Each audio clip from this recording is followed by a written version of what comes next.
बिस्मिल्लाहिर्रहमानिर्रहीम अस्सलाम वालेकुम वरहमतुल्लाहि वबरकातुहू। उम्मीद करती हूँ कि तमाम देखने वाले खैर आफियत से होंगे, अल्लाह ताला की रहमतों के साए में होंगे। तो मेरा उन्वान अहादीस नबी सल्लल्लाहु अलैहि वसल्लम मौजू चल रहा था जनाजे का बयान, जिसका हवाला बुखारी शरीफ की किताब। तो आज की हदीस है कि सहाबी हज़रत जाबिर बिन अब्दुल्ला बयान करते हैं कि जब मेरे वालिद शहीद हो चुके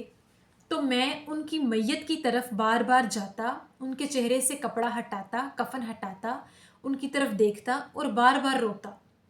इस पर बाकी तमाम लोग मुझे मना कर रहे थे कि बार बार उनके कफन को हटाकर उनकी तरफ मत देखो और रोना बंद करो। जबकि नबी करीम सल्लल्लाहु अलैहि वसल्लम ने मुझे देखा और खामोश रहे और बाद में मुझसे फरमाया कि तुम लोग रो लो या चुप कर जाओ, इस मैयत पर तो फरिश्ते अपने परों का साया किए हुए हैं। इसके बाद जाबिर बिन अब्दुल्ला फरमाने लगे कि मेरी चची ये बात सुन के रोने लगी, मैयत के करीब होके उन्हें देखने लगी और रोने लगी। इस हदीस मुबारका की वजाहत ये कि नबी करीम सल्लल्लाहु अलैहि वसल्लम ने इरशाद फरमाया कि जब कोई इंसान मर जाता है उस पर रोना जायज़ है। उसके करीब होके उसके चेहरे से कफन हटाकर देखना, उससे बात करना या माफ़ी तलब करना जायज़ करार दिया गया है, जैसे कि हज़रत जाबिर बिन अब्दुल्ला कर रहे थे। तो आप सल्लल्लाहु अलैहि वसल्लम ने फरमाया कि जिस वक्त तक मैयत तुम्हारे करीब रहे तुम रो लो या खामोश रहो, लेकिन फरिश्ते तो इस मैयत पर अपने परों का साया किए हुए हैं। इस बात से मुराद ये कि जब कोई नेक शख्स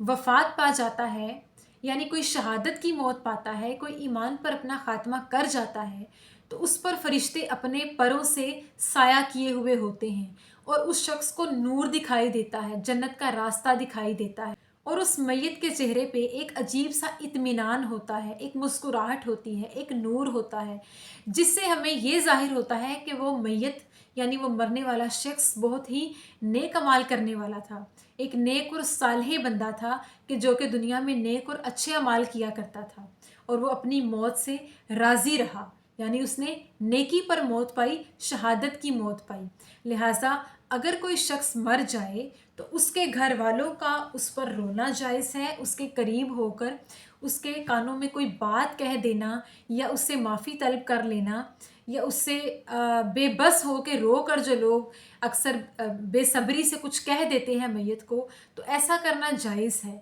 लेकिन सिर्फ उस वक्त तक जब तक कि जनाजा उसके पास मौजूद हो। जब जनाजा उठा लिया जाए और कब्रिस्तान की तरफ ले जाया जा रहा हो, उसके बाद चीखो पुकार करने से मना फरमाया गया और बहुत ज़्यादा अपने आप पे बेकाबू हो जाने को मना फरमाया कि जब कोई मर जाता है तो इंसान को, देखने वालों को, रिश्तेदारों को, औलाद को, माँ बाप को बहुत रोना आता है, बहुत तकलीफ़ होती है कि जब किसी शख्स की मौत किसी के सामने वाक़या हो जाती है। और आका अलैहिस्सलाम फरमाते हैं कि सब्र तो वो है कि जो कि इब्तिदाई मुसीबत में कर लिया जाए, कि जब कोई मोमिन इंसान सुने कि उसके किसी अजीज़ की वफ़ात हो चुकी है या कोई उसे बहुत ही ज़्यादा गम की खबर सुनने को मिले, उसे चाहिए कि वो अपने दिल और आंसुओं को काबू में कर ले। यानी सदमा तो उस शख्स को पहुंचता है, लेकिन काबू नहीं होता, एक इंसान के बस में वो बर्दाश्त, वो सब्र नहीं होता, तो उसके आंसू निकल आते हैं, वो बेबस होकर रोने लगता है। तो इस पर आका अलैहिस्सलाम ने फरमाया कि मैयत के ऊपर रोना जायज़ है, मैयत को देखना, उससे बात करना, उसके चेहरे से कफन हटाकर उसके ऊपर रोना, उसे कुछ भी कहना या माफ़ी तलब करना, ये तमाम चीज़ें जायज़ हैं। और जब मैयत चली जाए तो उसके पीछे से चीखो पुकार करना जायज़ नहीं है, उसके लिए मगफ़िरत की दुआ करने का हुक्म दिया गया। तो अल्लाह ताला से दुआ है कि अल्लाह पाक हमें ईमान वाली ज़िंदगी और ईमान वाली मौत नसीब करे और अल्लाह पाक हमें इब्तिदाई मुसीबत में सब्र करने की तौफ़ीक अता फ़रमाए। आमीन सुम्मा आमीन। शुक्रिया।